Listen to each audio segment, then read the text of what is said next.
All right. So next up, I just wanted to very quickly show you our what we use for our buyers list, and it is the cleanest and easiest that you could possibly imagine. It is a Google Excel sheet, and it says preferred buyers right from top to bottom. Buyers at the top of the list are our top buyers. New buyers will be added as we assign them more deals. So I'm not going to show you the actual buyers list, but you could literally take this and imagine what it looks like. And we'll dive into back to the PowerPoint after. I'll show you what it would look like, how we built ours. But what I did is green is like top priority. Those are our best buyers, people I love to sell deals to, who I would close with at any given day. Basically, I love them. Anyone who's in the green for us is a buyer in a deal. And there's one person in who's at the top of our list who I sell almost every single deal in Connecticut if it's a good deal. Don't get me wrong. There's people who I would send certain things to in certain areas that I know they like or stuff like that. But there's most of our deals go to one particular party, and that's because we have such a great relationship with them. But we do have other buyers as well, and we do sell a lot of deals. So that person doesn't get them all, but they get a lot of our deals, which is nice. So yellow is people we send to if the top people don't want them. So we only have, I think, like 4 or 5 people in our green section of our buyers list, meaning like people we'd love to sell deals to. Yellow people I still means I still like to sell a deal to them, but it means like they're not our top priority. It means I've sold them something in the past, or maybe they were a little bit hairy to deal with, or maybe their financing's different. I don't prefer to sell them deals, but I prioritize them like that. And then red is a last ditch possible effort to get a deal sold, meaning no one wants it from our buyers list. Facebook isn't working, but I know these people might buy deals or might buy the deal, and they're like a last ditch effort of people that I'm going to try and sell the deal to, right? So if they want it, great. There's only a few people in that, you know what I mean? But like those people who I either had a terrible experience with who bought, or people who are just pains in the asses who I don't want to deal with.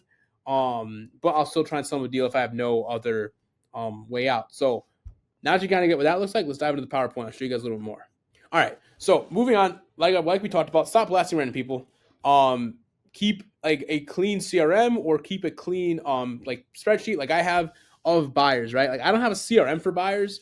I just use that spreadsheet, and our entire team has access to that spreadsheet, so they know who to sell deals to. But for the most part, like everything is done in there. You don't need a huge CRM with a million buyers in it, right? You want to close like state dependent, or unless you have like people flip multiple states. You want to keep a very clean, lean list of buyers who you know are going to buy the deals, who don't have capital restraints, who don't have any issues, who you know are going to buy your deals. Because if they don't want to buy your deals and you exhausted the green, the yellow, and the red, if you exhausted all those options and nobody wants your deal, chances are you have a pretty bad deal. And then you're not going to be able to sell the deal. So you either got to do a renegotiation, a price drop, or you got to kill the deal. So stop blasting random people. Build a lean, accurate buyers list so every deal is clean cut. It feels handpicked. You know exactly who's going to get the deal when you do it. So by the end of this lesson, you'll have the 5 key data points on every single buyer. I'll show you guys a quick little example, and you'll see like a scrubbed list of our buyer list. And I just showed that to you. You get the idea of it. So yeah. So moving here is you're going to want to have the ideal like criteria of this buyer. So it means name, what they look for, what they look to buy, the price range, your contact information, information, and any additional notes that you might have about that party. On that, like what might help you either send them a deal or not send them a deal, right? So, for example, if someone's a great investor but they hate busy streets, maybe don't sell them a deal on a busy street. Or if someone's a good buyer and they hate like busy like suburb, like in the middle of the city areas, like condos, stuff like that, don't sell them those type of deals, right? So it's just you want to keep like an idea of what everyone wants. That way you know exactly who you're going to sell a deal to, and have no other issues. You know what I mean? So his is a really quick example. John at Fix Homes LLC. His criteria: he wants a 3-bed, 3 or 4 beds, 1 or 2 baths, built in 1950 and above, within 30 minutes of Sacramento, California. Right. Price range he buys between 150 to 300K. And this is his contact information. He loves corner lots. He wants 70% of ARV minimums. And uses ABC Title Co. to close the deal, right? So that's an example. Example of landlord, Sarah Longview Properties. She buys duplexes and 4 units in B-class areas. She wants to buy up to 500K if the numbers make sense. And she buys for cash flow. Wants the 1% rule or better.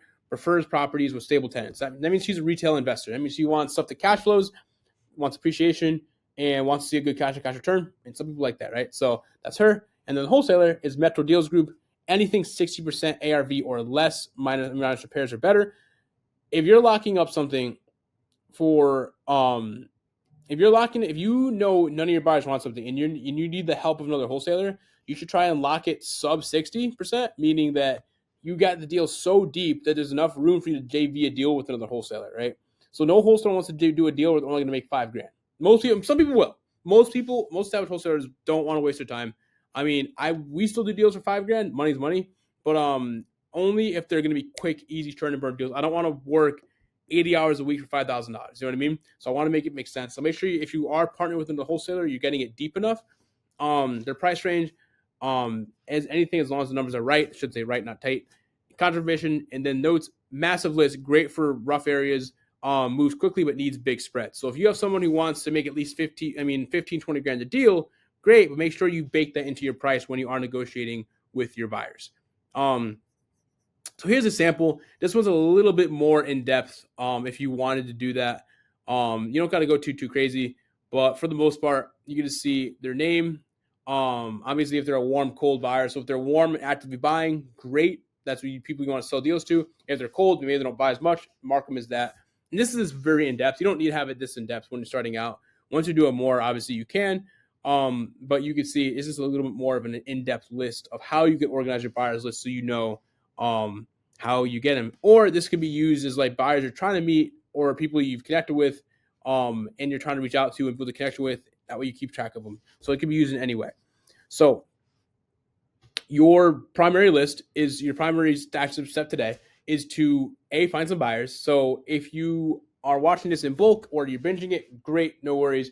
But if you're binging it, but you're taking step by step as we go, phenomenal. You're going to want to start finding some buyers. So join a Facebook group, go to a local meetup, do something to get yourself exposed to more buyers. And I guarantee you're going to build that list faster than you could ever imagine.